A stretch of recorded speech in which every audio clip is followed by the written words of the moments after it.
Bienvenidos al audio estudio de la Biblia. A continuación, la lectura de las Escrituras, una breve explicación y los versículos que se relacionan. Génesis capítulo 9, versículo 5. De la sangre de ustedes, de la vida de ustedes, ciertamente pediré cuenta. A cualquier animal y a cualquier hombre pediré cuenta. De cada hombre pediré cuenta de la vida de un ser humano.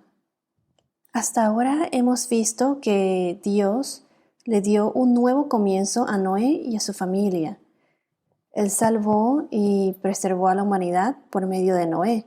Los bendijo y no solo eso, sino que Dios les da provisión y dominio. Les da alimento, le dice que se pueden alimentar de todo, no solo de las plantas, como lo era antes, al comienzo en la creación con Adán y Eva, sino que también se podían alimentar de los animales, las aves del cielo, lo que se arrastra en la tierra y todo eso. Pero les dio una condición o prohibición, que fue el de no comer de la sangre. Recuerden que esto lo mencionamos en el podcast anterior con más detalle. Se mencionó a qué se referían con esto de que de la sangre de un cuerpo con vida no deben comer.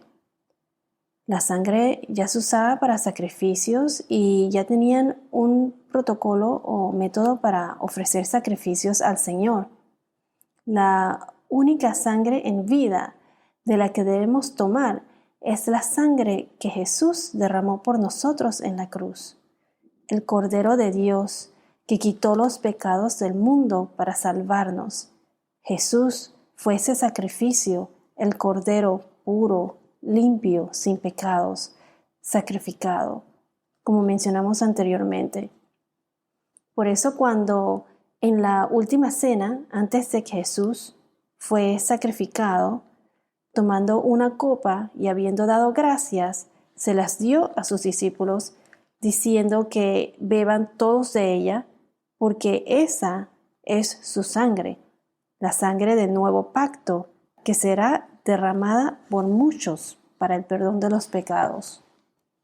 Entonces, desde ese día, Jesús les dijo que no beberán más de ese fruto de la vid. Cuando dice de la vid, se refiere de la planta de la uva, de donde proviene el vino. Lo voy a repetir. Entonces él dijo, beban todos de ella porque esa es su sangre, la sangre del nuevo pacto que será derramada por muchos para el perdón de los pecados. Y desde ese día él les dijo que no beberán más de ese fruto de la vid, o sea, que proviene de este mundo terrenal, hasta cuando él lo beba de nuevo con todos nosotros en su nuevo reino, en el reino de nuestro Padre, de Dios nuestro Señor. Esto lo pueden encontrar en Mateo 26, 29. Mateo capítulo 26, versículo 29. Entonces, los versículos anteriores nos dice que carne con su vida, es decir, con su sangre, no comerán. Y aquí en este versículo, en el versículo 5, Dios claramente dice que les pedirá cuenta de la vida de ustedes, a cualquier animal y a cualquier hombre. Él los hace responsable por sus acciones, les da esa advertencia, o sea, como quien dice, ¿me obedeces o atente a las consecuencias? Todos son responsables de sus actos. ¿Y a quién es el único que le debemos rendir cuentas o que se le debe rendir cuenta? Ese es Dios. Al final del día y de nuestras vidas en esta tierra, Dios, Jesús nuestro Señor, con la guía del Espíritu Santo, es el único que nos dejará entrar en su reino. Jesús es la puerta para la vida eterna, la puerta del reino de Dios. Entonces, aquí donde dice de la vida de ustedes, se refiere al, como se dice en inglés, bloodline, a su descendencia, a la descendencia de Noé, Entonces Él, o sea, Dios, pedirá cuenta. Se piensa que al darles esta prohibición o decirles, en otras palabras, que deben obedecer al Señor, se piensa que al mismo tiempo Dios intenta protegerlos, a Noé y a su descendencia, a la humanidad. Si obedecen y se cuidan mutuamente, o sea, no hacerse daños unos a otros, no matar o atentar contra la vida de un ser humano, la humanidad no regresaría a esa vida de perdición que la humanidad vivía o tenía en la tierra antes del diluvio.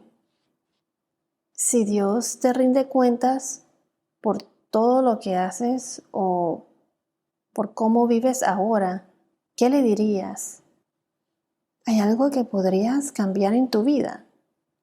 ¿O cómo puedes reforzar o podrías reforzar o establecer una relación más cercana a Dios si es que no la tienes ya? Entre más cerca una persona está de Dios, o sea, entre más estrecha es esa relación con Dios, uno camina en Cristo y el Espíritu Santo te da los frutos para el fruto que necesitas para llevar una vida de obediencia y de agrado al Señor. Al final, todos seremos juzgados. ¿Y quién nos juzgará? ¿Quién es el que nos va a juzgar al final de nuestras vidas? Ese es Dios, Dios nuestro Señor. La vida de un ser humano es la creación de Dios y se debe apreciar y querer a los demás, cuidarnos unos a otros. Si vemos que alguien le hace daño a otro y lo sabemos y no hacemos nada al respecto, Dios nos pedirá cuenta por esto. Esto es lo que se dice un pecado de omisión. O sea que por no actuar o decir algo cuando hay una injusticia o el permitir una injusticia, al hacer eso rendiremos cuentas al Señor. Si vamos a Éxodo 21, capítulo 21, versículo 28 y 29, Éxodo 21, 28, 29, aquí nos hablan de las leyes para los propietarios y amos en aquella época, cuando la gente tenía sirvientes y esclavos. Se los voy a leer. Versículo 28. Si un buey acarrea a un hombre o a una mujer y le causa la muerte, ciertamente el buey será apedreado y su carne no se comerá, pero el dueño del buey no será castigado. Sin embargo, si el buey tenía desde antes el hábito de acornear y su dueño había sido advertido, pero no lo había encerrado, y el buey entonces mata a un hombre o a una mujer, el buey será apedreado y su dueño también morirá. Entonces, o sea, que el buey como consecuencia recibiría su castigo y sería apedreado por matar a un hombre o mujer. Y el dueño también sufriría las consecuencias, porque el dueño supo desde un comienzo que el buey tenía ese mal hábito y no hizo nada al respecto. Esto es lo que se dice pecado de omisión. O sea que si una persona de antemano no actúa o reacciona de alguna manera u otra ante una injusticia o ve que algo está lastimando a otros y algo pasa, esa persona tendría que rendir cuentas y depende de lo que sea, si no rinde cuentas en esta tierra, definitivamente tendrá que rendirle cuentas al Señor. No se debe esperar a ser juzgado para poder tomar acción. A Dios se le rendirá cuenta y solo Él, o sea, solo Dios, conoce lo que hay en tu corazón. Como se dice en inglés, He knows your heart. Conoce lo que hay en tu corazón. Él sabe cuando en realidad tú lo dices en serio, o sea, te sale de tu corazón. A fin de cuentas, Dios quiere que nos amemos unos a los otros. Nos cuidemos mutuamente. Así como en Génesis capítulo 4, versículos de 9 al 11. Génesis capítulo 4, versículos 9 al 11. Cuando el Señor le dijo a Caín, ¿dónde está tu hermano Abel? ¿Creen que Dios preguntó eso porque no lo sabía? No, Dios lo sabe todo. Pero por eso Él le preguntó, ¿dónde está tu hermano Abel? Porque Él le dio chance a Caín de admitir lo que pasó, de arrepentirse de haber matado a su hermano Abel. Y Caín no lo hizo. Caín, en vez de arrepentirse, lo negó y le contestó, ¿soy yo acaso guardián de mi hermano? Y entonces el Señor le dijo, ¿qué has hecho? La voz de la sangre de tu hermano clama a mí desde la tierra. ¿Y cuáles fueron las consecuencias? Dios lo maldice.